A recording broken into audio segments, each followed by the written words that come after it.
Good afternoon students, welcome to class 7 biology class. I have discussed the classification of animals. Okay, last video this is all the classification, the invertebrate, different types of phylums, invertebrate, different types of classes I have discussed. Okay, now what is invertebrates and what is vertebrates? First, invertebrates. Invertebrates means the animals which don't possess a backbone or vertebral column. The animals those don't have the vertical column or backbone, those animals is called invertebrates. Okay, the invertebrates are the further divided into groups, mean divided into phylums.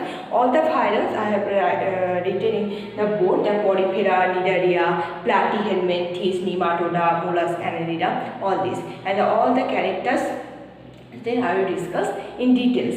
Okay, the examples of some examples of the invertebrates: Hydra, snail,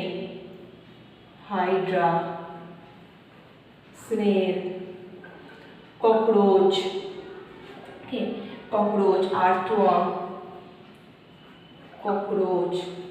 all including in vertebrate. Then what is vertebrate?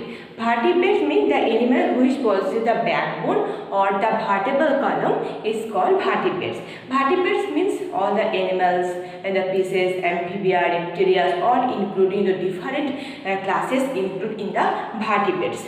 Okay, the fish, human, lizard, snake, birds, all are the vertebrates. Then what is difference between the invertebrates and vertebrates? The first one difference, don't have an internal skeleton, have an internal skeleton.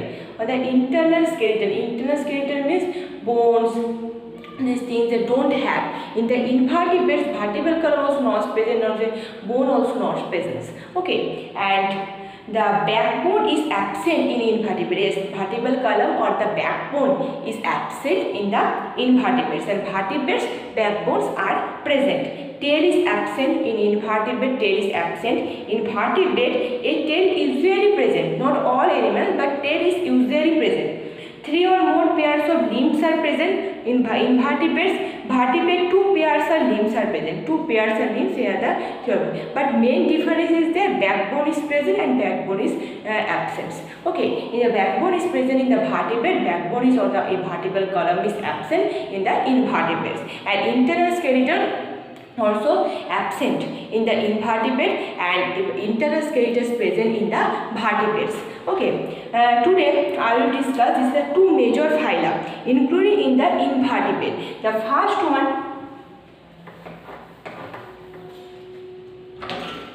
this one the all phylums, mind it, these are all phylum. The first, Porifera. Example and characteristics most important here. The first, Porifera, the phylum.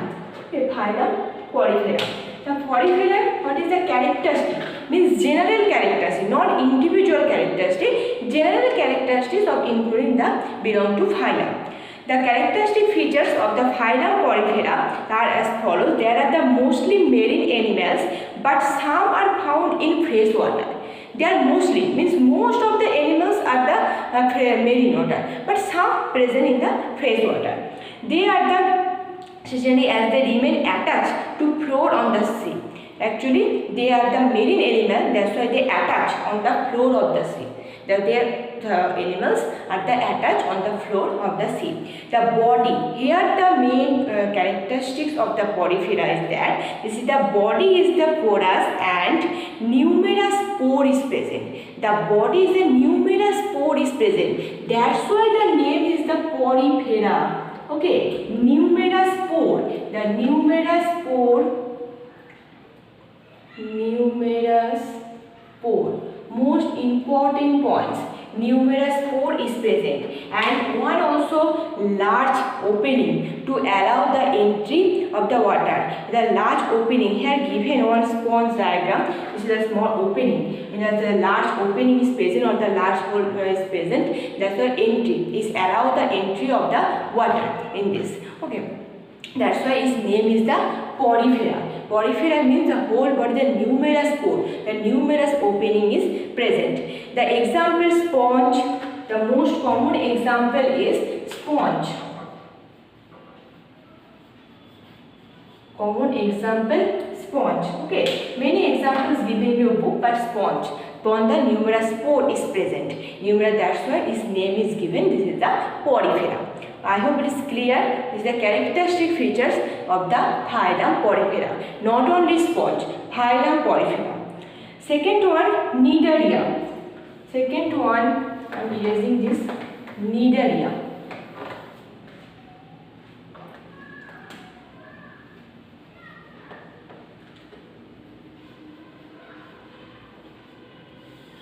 Cnidaria.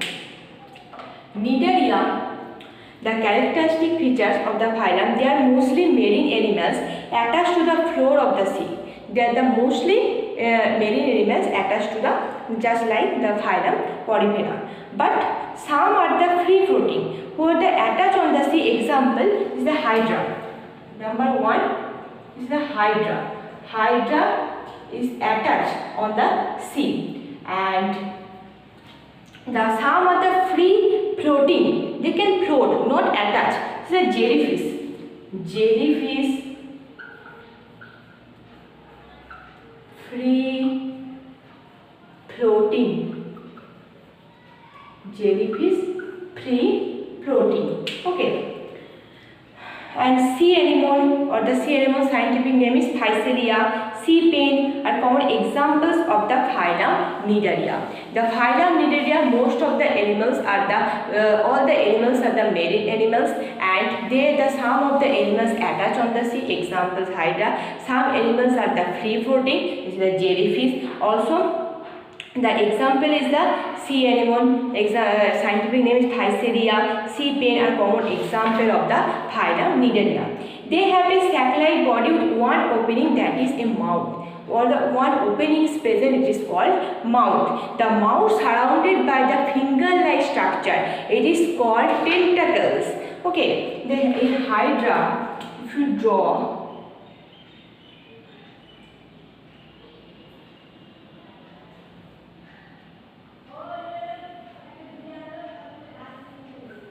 this, the tentacles. Okay, this is called the tentacles. Tentacles. Tentacles. For the catching of food, for the capturing of the foods. Okay, this is the general characteristic or the characteristic features of the phylum Cnidaria. The first one is the phylum Porifera. But the most important things have to remember the examples. Which animals belong to the which phylum? Okay, and the general features have to remember. Most important. Some question given the one example, one given the one animal name. Have to write the which belong to the phylum. Okay, I hope it's clear, and next video discuss the next